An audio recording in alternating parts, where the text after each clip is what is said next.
Me chamo Luzineide, aluna do curso de Artes Visuais da UFMAD, e hoje estarei falando um pouco da arte grega. Esse trabalho é apresentado para a disciplina de História da Arte 1. Estarei falando um pouco sobre essas características manifestadas na arte grega, as linguagens artísticas, e essa arte, ela é uma das mais importantes, né, e mais fluentes da história da arte no Ocidente. Essa arte grega, ela estava focada na busca do prazer pelo homem, né? Abrangia aqui várias formas de se apresentar artisticamente. A exemplo disso, nós temos a arquitetura, a escultura, cerâmica, pintura. E ao contrário do que era praticado em outras civilizações da antiguidade, a arte grega, ela buscava o antropocentrismo, ou seja, todas as respostas elas eram buscadas no homem, né? A busca da perfeição, criando assim uma arte de elaboração intelectual que predominava o ritmo, o equilíbrio e a harmonia ideal. E o nacionalismo, a valorização do belo, do corpo humano e também as cenas da mitologia era uma das principais características adotadas na arte grega. Na arquitetura, as edificações elas despertaram um interesse muito grande para os artistas, concentrando nos templos, né? E essas características elas eram observadas tanto no início dos templos, né, nos pórticos, na entrada, assim como nos fundos, né? Esses templos eles eram construídos sobre uma base de 3 degraus. O mais elevado era chamado de estilóbata, né? E sobre ela eram erguidas as colunas. E elas sustentavam um entablamento horizontal formado por 3 partes, que eram chamadas de haste-trave, o friso e a cornija. Eram características que eram adotadas ali no seu formato.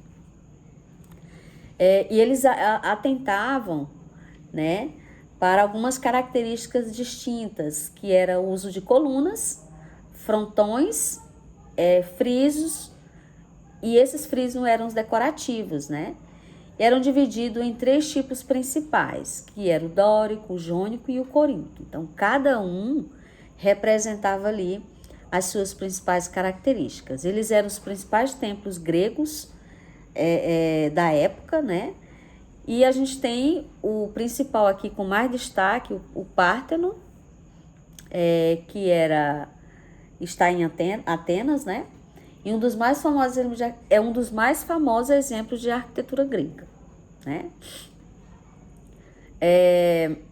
A ordem dórica era uma ordem mais simplificada, né? Esses pórticos eram mais sofisticados, menos sofisticados.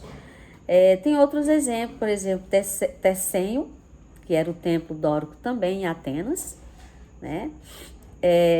Já na ordem jônica, as colunas elas eram um pouco mais voltadas para o feminismo, né? Representando ali também as esculturas do feminino, da mulher, né? E a gente tem, por exemplo, o templo de Atena Niké.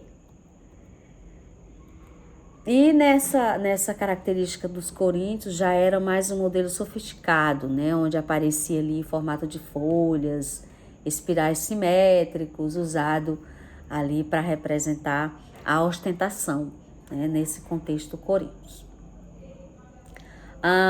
Nas esculturas se representava a arte padrão ali, né? Atingido pelo homem, porque se caracterizava o antropomorfismo, que é as esculturas de formas humanas. E foi insuperável nesse contexto, nessa linguagem artística, porque essas estátuas elas adquiriam, além do equilíbrio, a perfeição, a forma e também o movimento. Então, quais características podemos identificar aqui nas esculturas, né? Como já disse, o antropomorfismo,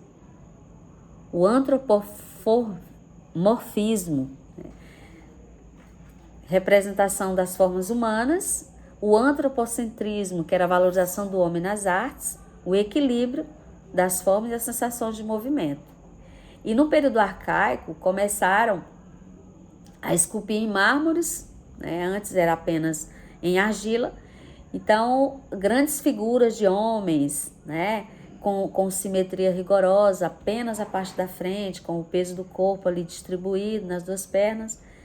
Mas já no período clássico, passou a se procurar movimento de estátuas. Para isso, começou-se a utilizar o bronze, né, que já era mais resistente do que o mármore, podia fixar o movimento sem se quebrar. Então surge aí o homem nu, pois no período arcaico as figuras de mulher eram sempre esculpidas, vestidas, né? Já nesse período clássico a mulher ela aparece aí esculpida nua, né?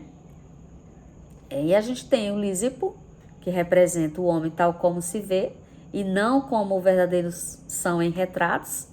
E ele introduziu essa linguagem artística aqui, das esculturas, a proporção ideal do corpo humano com a medida de 8 vezes a cabeça. Então, representava aqui o homem assim como ele é. E tem também, no período helenístico, Dionísio, né?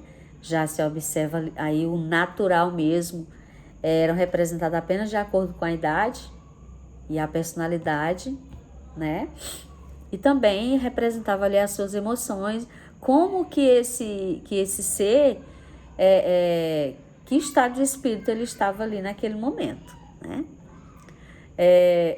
Ainda nessa linguagem artística, o grande desafio dos artistas, né, dessa época era a escultura helenística, que representava não apenas uma figura, mas um grupo de figuras que mantivesse a mobilidade e fosse bonito todos os ângulos que pudesse se observar, né?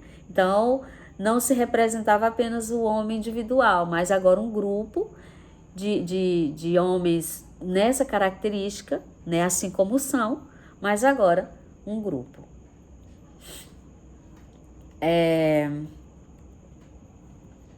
Na pintura, encontramos a arte cerâmica. Os vasos gregos são também conhecidos não somente pelo equilíbrio de sua forma, mas também pela harmonia entre o desenho, as cores, o espaço utilizado para a ornamentação. E elas representavam nesses vasos atividades diárias, cenas da mitologia grega, e além de servir para rituais religiosos, eles eram também usados para armazenar, entre outras coisas, água, vinho, azeite, mantimentos. Por isso a sua forma correspondia à função para a qual era destinado, né? E os tipos de cerâmicas eram a ânfora, que era vasilha em forma de coração, com gargalho largo, ornado com 2 asas, a hidra, derivado de ídolo, né? A água tinha 3 asas, uma vertical para segurar, enquanto corria a água corria água e 2 para levar. A cratera, que tinha a boca muito larga, com corpo e forma de sino e vestido, servia para misturar água com vinho. Os gregos nunca bebiam vinho puro, né? Então as figuras, elas tinham as características de figuras negras sobre o fundo vermelho,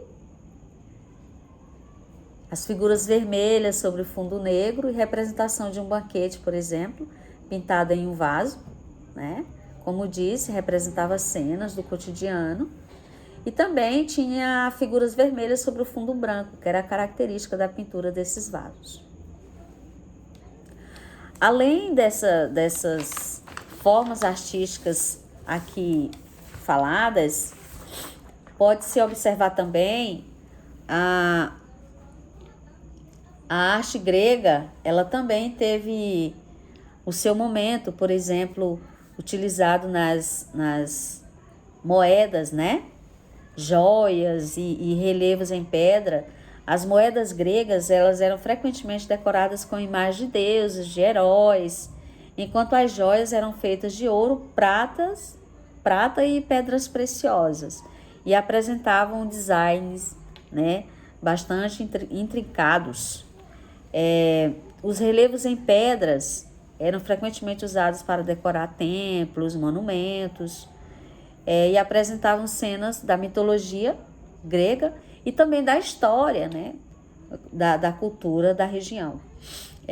Embora esses tipos de arte não sejam tão conhecidos quanto a arquitetura, a pintura, a cerâmica, eles ainda fazem parte, né, de um acervo da história da arte grega. A arte grega, ela teve uma importância muito grande na cultura ocidental, especialmente na arquitetura, na pintura e na escultura, como já falei, né? Os gregos, eles desenvolveram técnicas, estilos que foram adotados por outras culturas ao longo dos séculos. A arquitetura grega, por exemplo, influenciou, né, a construção de edifícios importantes em todo o mundo, incluindo o Capitólio em Washington, né? A pintura grega também influenciou artistas posteriores, como Michelangelo e Rafael.